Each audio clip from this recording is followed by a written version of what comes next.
大家平安。我想昨天选举结束，那我们也知道结果，有的人所谓的大胜，有的人所谓的大败。那我们都知道，不管在蓝、绿，还有第三势力当中啊，我们知道这一次是民进党大获全胜，全面执政。在这里面呢，有些人会觉得平安，有些人会觉得不平安。平安的是当然支持他的就觉得很平安。那支持他的也会有一些不平安哦，就是觉得那他们这样的全面执政会不会少了监督的机制？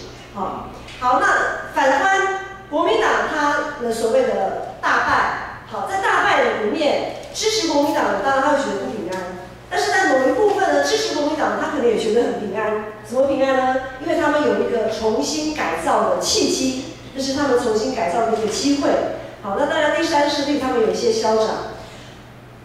意思是说，其实在不管你是支持哪一个政党，你都可能同时有平安跟不平安的意念在你的心里交织着。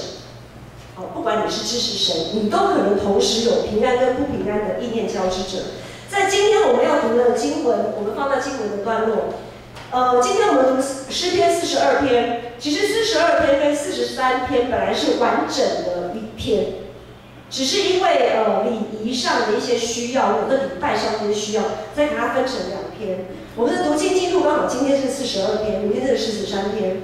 我们可以发现，其实42跟43篇为什么是完整的一篇诗篇呢？就原本会看到它有很多重复出现的句子。好，那可是现在我们已经分开了嘛，分成2篇诗篇，我们就分开来看。然后在42跟43篇诗篇当中，我们会发现平安跟不平安，有信心跟没有信心也是这样子交织在这个诗人的心里。有的时候我们会发现，这个诗人好像很沮丧。比如说第3节，今天第3节的经文说：“我昼夜以眼泪当饮食，忍不住的对我说：你的神在哪里呢？”然后不一会儿，然后呢，他好像又充满盼望说，第5节，他对他自己喊话说：“我的心啊，你为何忧闷？为何在我里面烦躁？应当仰望神，因他笑脸帮助我，我还要称谢他。”我想很多时候我们在生活当中，我们也会有很多这种平安不平安交织的过程。比如说这个月才结束，就烦恼那明天呢？下个礼拜呢？下个月呢？然后如果说是学校学业成绩考了第1名，很开心那我下次还会不会第1名？有那种第1名的无形的压力就是那种平安跟不平安，信心跟没有信心这样交织着。今天诗人一开始他说，在第1节说：“上帝啊，我的心切慕你，如鹿切慕溪水。我的心可想神，就是永生神。我几时才能朝见神呢？”这个诗人为什么做这样子的祷告？这个诗人他所处在的一个处境，就是他们以色列这个国家已经灭亡了，被掳到外邦，到别的国家。在那个巴比伦他们被掳到的那个国家当然了，没有圣殿嘛，没有敬拜，没有办法敬拜。他们也没办法聆听上帝的声音，就是没有人传讲上帝的话，也没有办法集体敬拜。每天眼里看到、耳朵听到，都是一些民间宗教、民间在拜拜，我们现在所谓的拜拜的声音。像教会旁边不是有一个停车场吗？停车场旁边有一个小公庙小公庙有的时候他们在做一些法会或者法事的时候，就会有一些那种民间宗教的那个音乐就会这样子流窜出来，因为他们都放得很大声，所以我就一直听那个音乐，这样一直听久了就会觉得很烦，很让自己很心烦。那时候就赶快把窗户关起来把窗户关起来，然后就可能就放诗歌，自己的诗可能放得大声一点，稍微可以盖住那些声音这样子。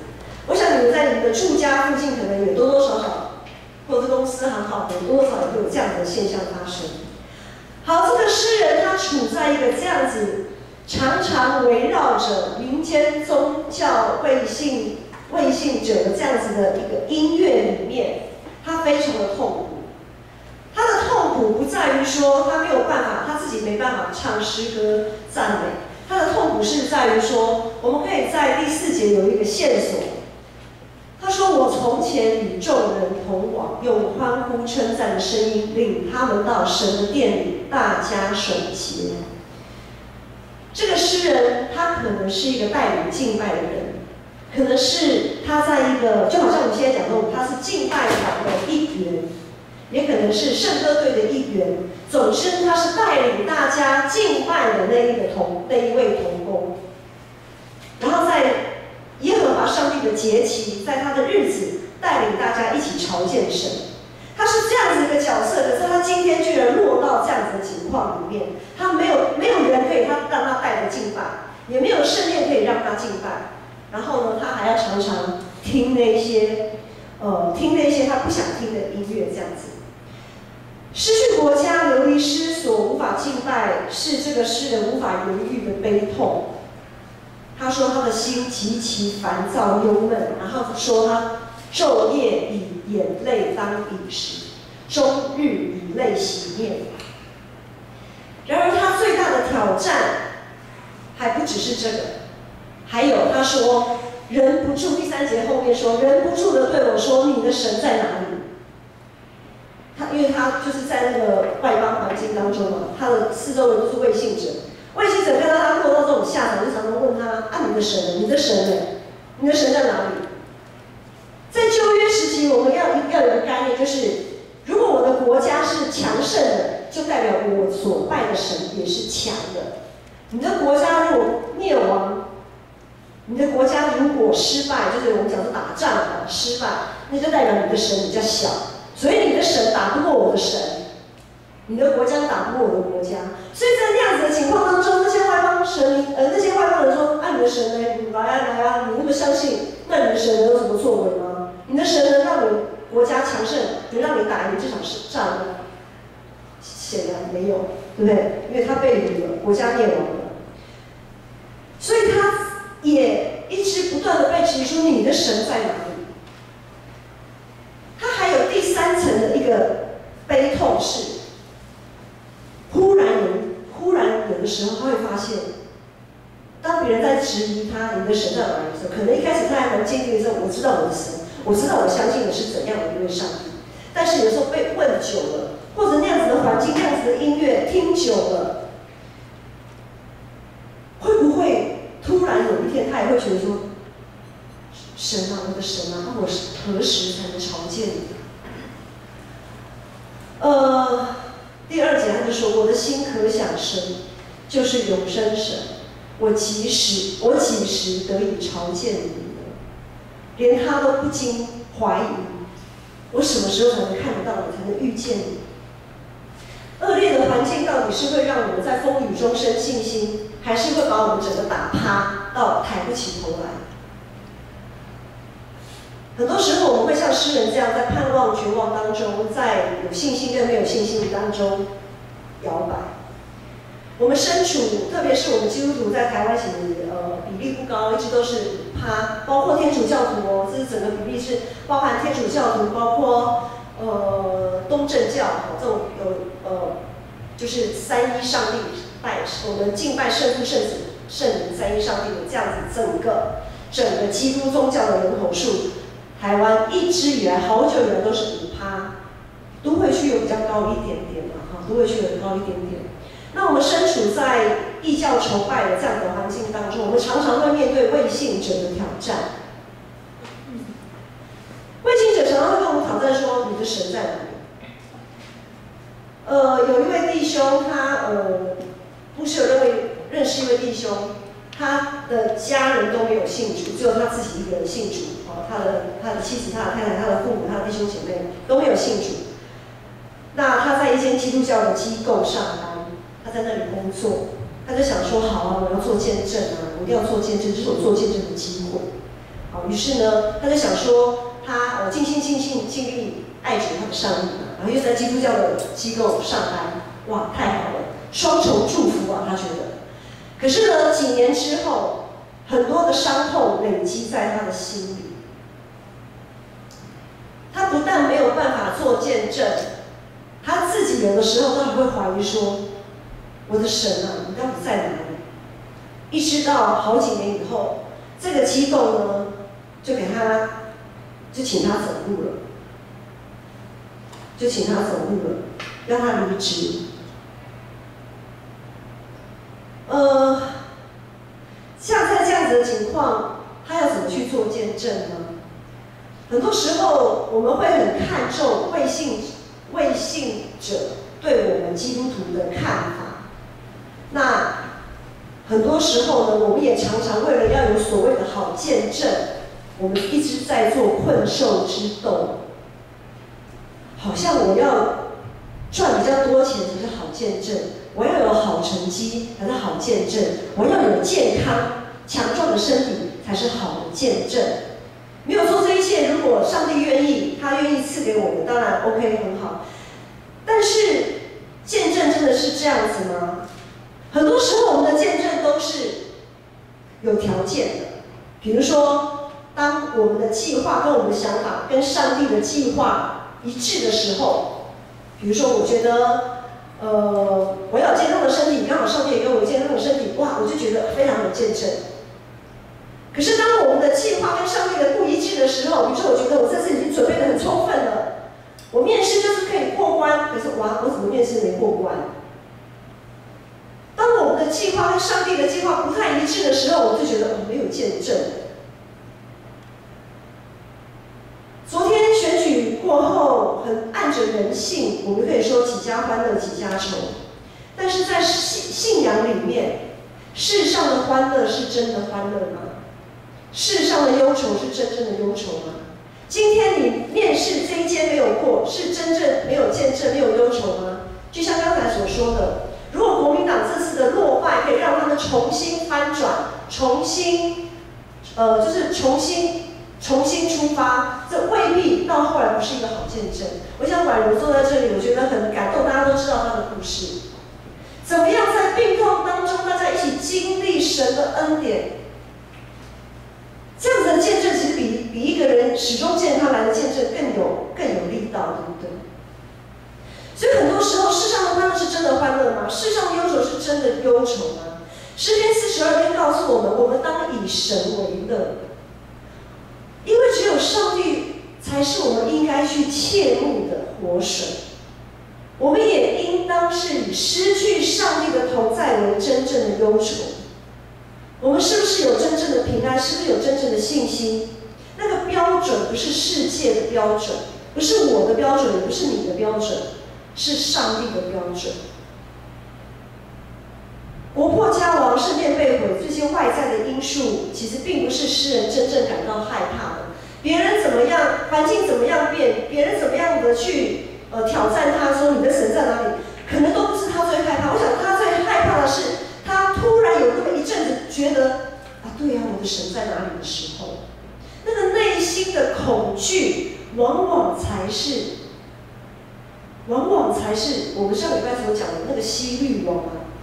好，上礼拜我们讲说东方博士去找耶稣，然后最后已经快要达阵的时候，碰到那个希律王，杀出了程咬金，然后被乱一下。很多时候我们会觉得说，这个环境的人事物可能是某个希律王，然后再阻扰我们要去寻求那个真正的平安，或者是要把我们的平安给夺走。可是往往有时候是我们内心的恐惧、内心的忧虑到一个程度，它就变成一个希律王，它就变成一个阴影，它就变成一个黑暗的权势，要来控告我们。诗人心中那个让他抬不起头来，觉得好像被上帝遗弃的那个想法，才是诗人他真正害怕的。最大的敌人，真的永远都是自己啊！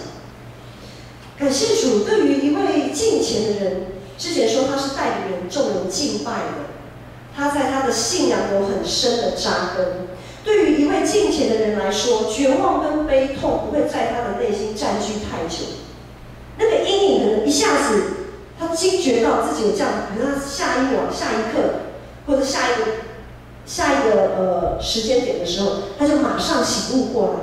然后呢，这位身处苦难跟绝望的诗人，他就知道，因为他过去的经验，让他知道该如何去寻找那个活水。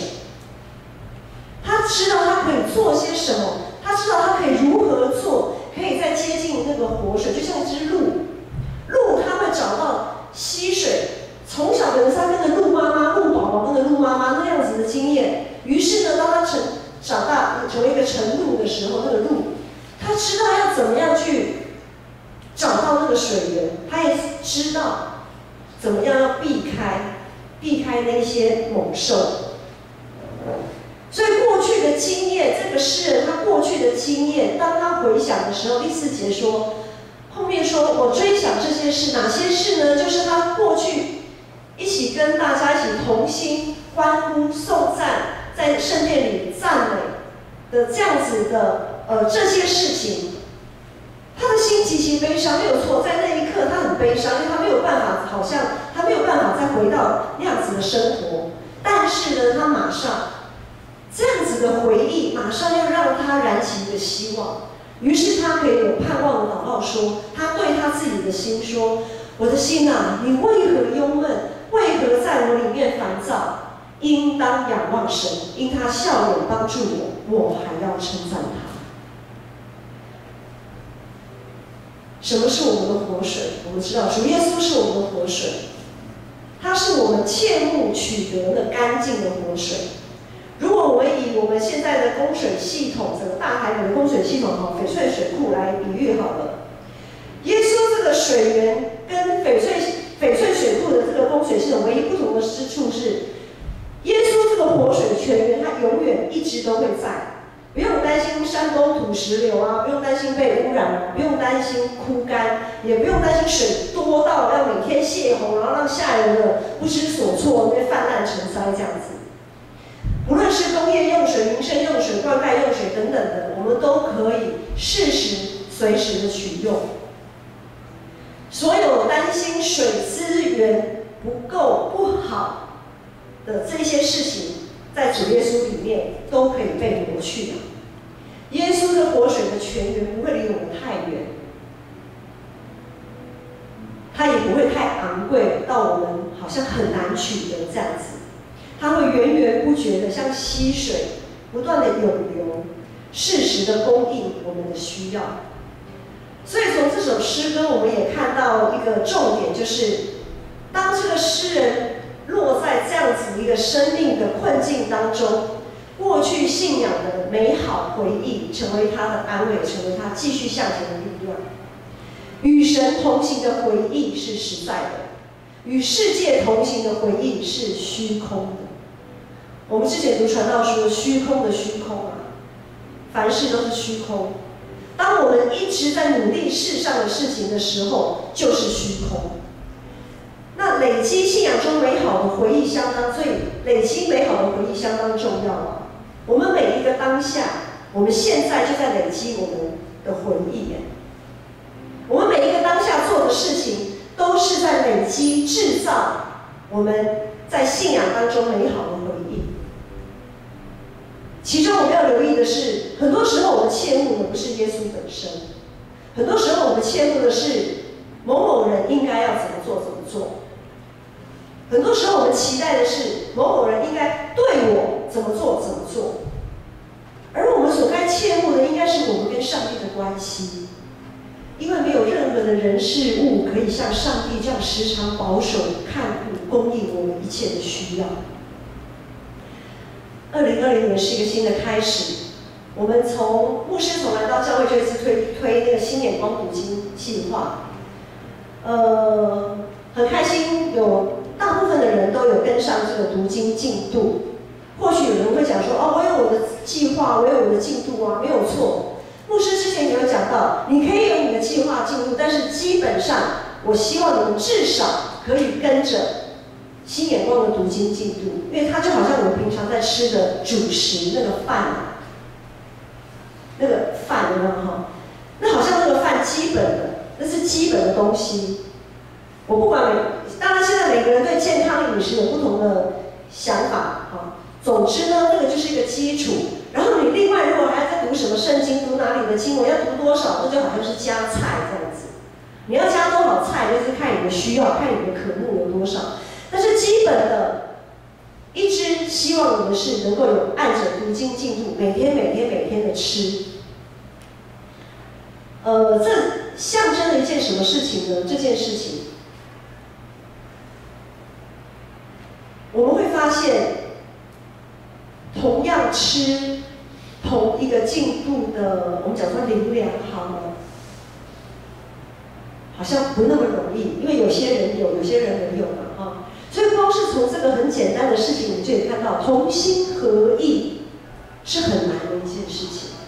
但是同心合意可以带给我们很棒的一个信仰合一。比如说，大家都喜欢团圆的感觉，不管是团契一起出去吃个什么尾牙也好啊，或者庆功宴也好，不管是过年过节大家一起围炉吃饭，围炉吃饭给我们的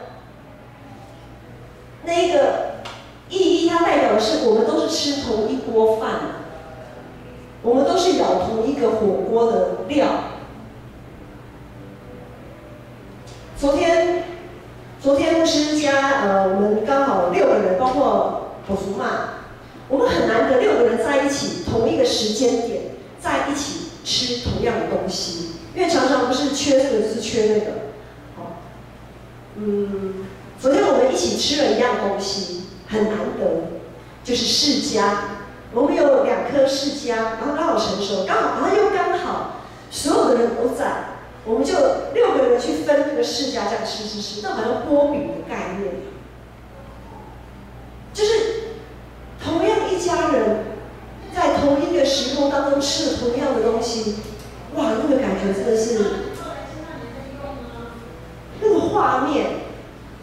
所以今天意思是说，新眼光读经，如果今天我们都知道我们读的是同一段经文，刚好今天的经文就是刚好落在诗篇42篇。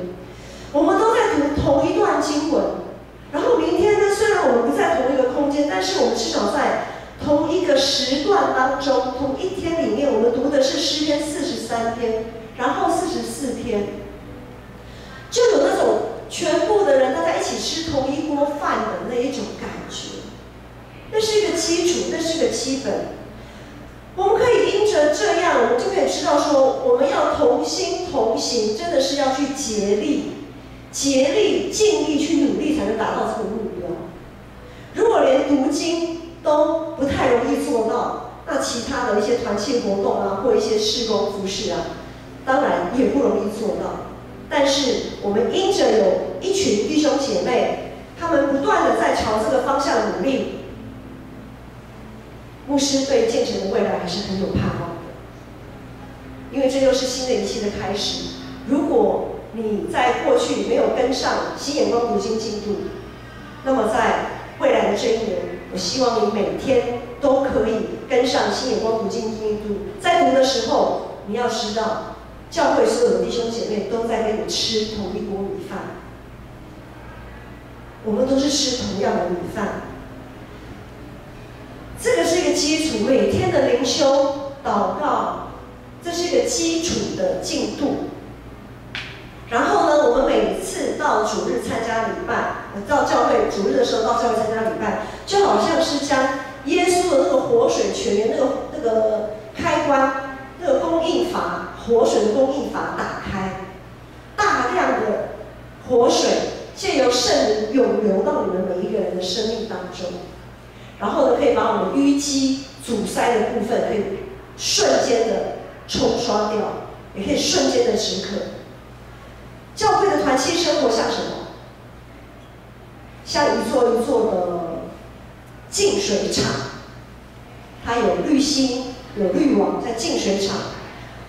我们很多的一些黑暗面，我们要透过一次又一次的团契的读经分享，或者是一些生活或者团契的活动体验，我们慢慢的一点一滴的把那些脏污滤掉，流出，重新流出干净的活水，这个都是需要很长的时间的。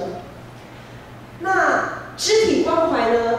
肢体关怀为彼此之间拉出一条又一条灌溉的渠道，好让每一个上帝国度属神的土壤都可以被灌溉，都可以被滋润。那宣道呢？宣道在我们教会，宣道的使命不是挂在嘴上讲的，宣道非常的重要。宣道是我们行公义、好怜悯、不藏私、不滥用水源的一个见证。很多教会像俱乐部一样，我自己的水源自己用，好，肥水不落外人田。可是我们的信仰不是这样子的。当我们的宣教做得很好的时候，我们可以开发更多的水源啊，我们可以开发更多的供水系统。这个供水系统其实我们不用想得很遥远，我们现在就可以，现在就有了。因为我们现在做的社区事工也好，或者是你们在你们的工作、职场、学校，你们也是一个供水系统哎。那我们的社区老人事工，这些老人家虽然他们还没有信主，但是当他们回到他们的社区，回到他们的家庭，他们也会分享他们在教会得到了什么。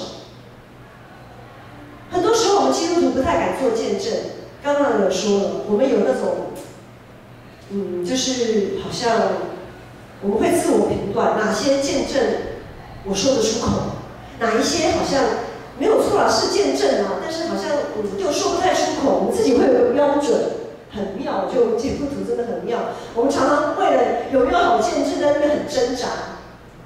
可是未信主的人，他们非常的坦然，他们在教会得到了什么，他们回去就分享什么。好的，他们也讲；当然不好的，他们也会说。那么问题重点就是我们所供应给他们的是什么？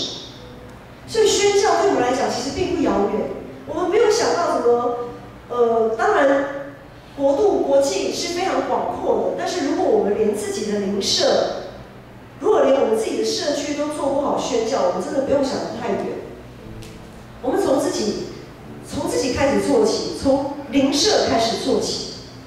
好，最后我们不只是礼拜，不只是团契，不只是关怀，不只是宣道，我们当然还有总务，就是我们这些的设备。我们这些硬体设备的管理跟维修，是供应这一切水源的基础建设。你水坝你也有建设，你要有渠道，你要有管道，你要去建设，你要去买管路等等的。所以总部这个部分是非常庞大的，支持这软体，就是我们所摆上这些人力。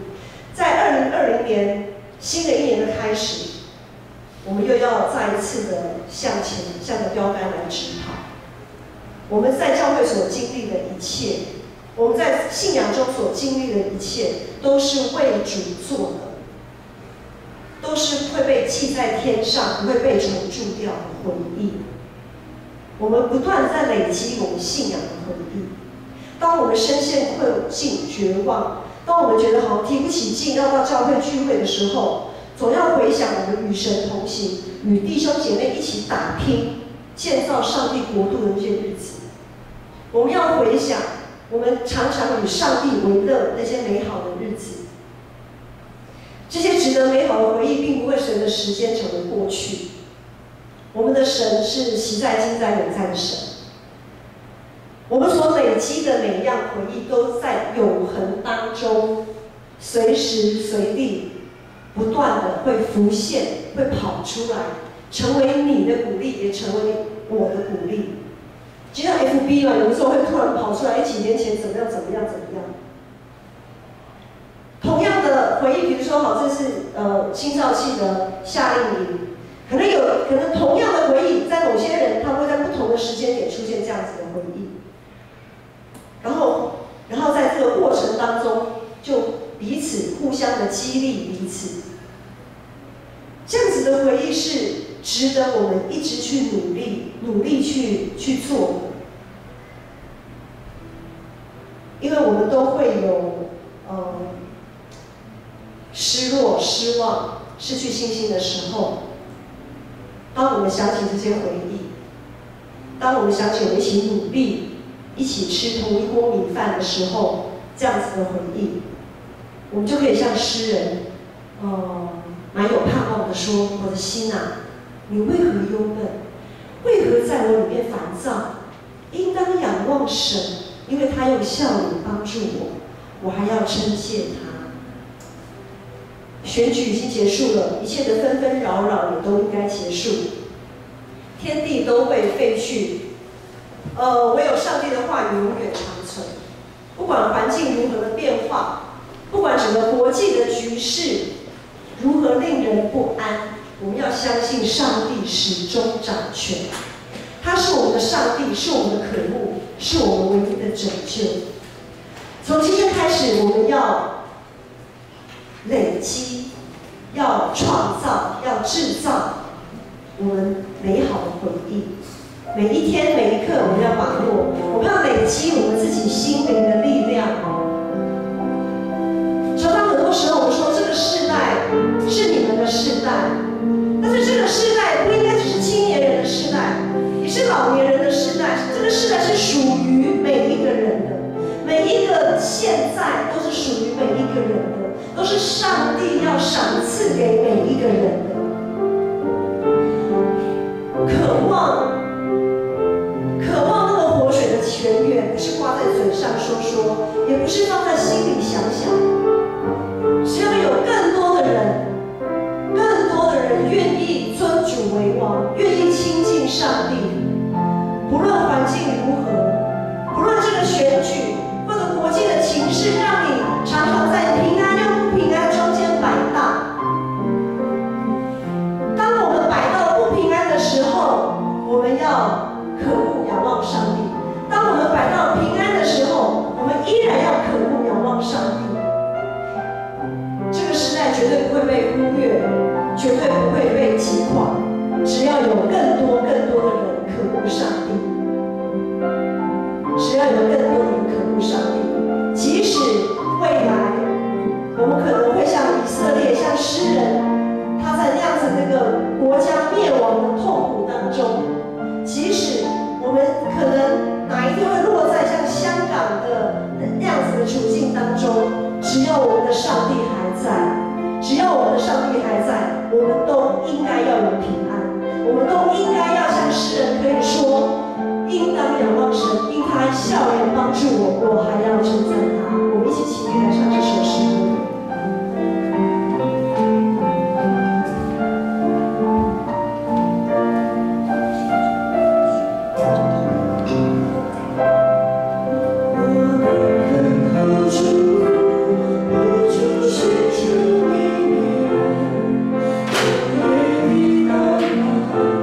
为这时代不朽，怎而来追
权者，上帝才是我们的掌权者。我们要为执政党祷告，也要为在野党祷告。我们要为得意的人祷告，我们也要为失意的人祷告。今天这段经文，圣经告诉我们，得时不得时，我们都要有那个平安。那个平安才是我们往下走的确据。那个平安才是我们可以继续向前的那个盼望。我们再一次来唱这首诗歌，我们要为我们自己，也为我们周遭人祷告。我们等候主，我们渴慕寻求他的面，我们渴慕切切渴慕我们的主。主寻求你面，昼夜的祷告，为这时代不朽，这来垂听，谦卑悔改声音，愿救赎和医治，明白真理。我看见主的荣耀。我看见你的荣耀彰显，像云彩围绕，充满在这里。生命如风吹进每个不甘的心灵，我们灵魂再次苏醒。渴望看见你的荣耀彰显，刚刚的声音不声不停息，不仅会转向儿女，儿女会转向父亲，每个时代可以敬拜你。父亲会转向儿女，儿女会转向父亲，每个时代可以敬拜你。阿爸父神，我们感谢你，你就像我们，你是我们所有人的父亲，那严厉又慈爱的父亲。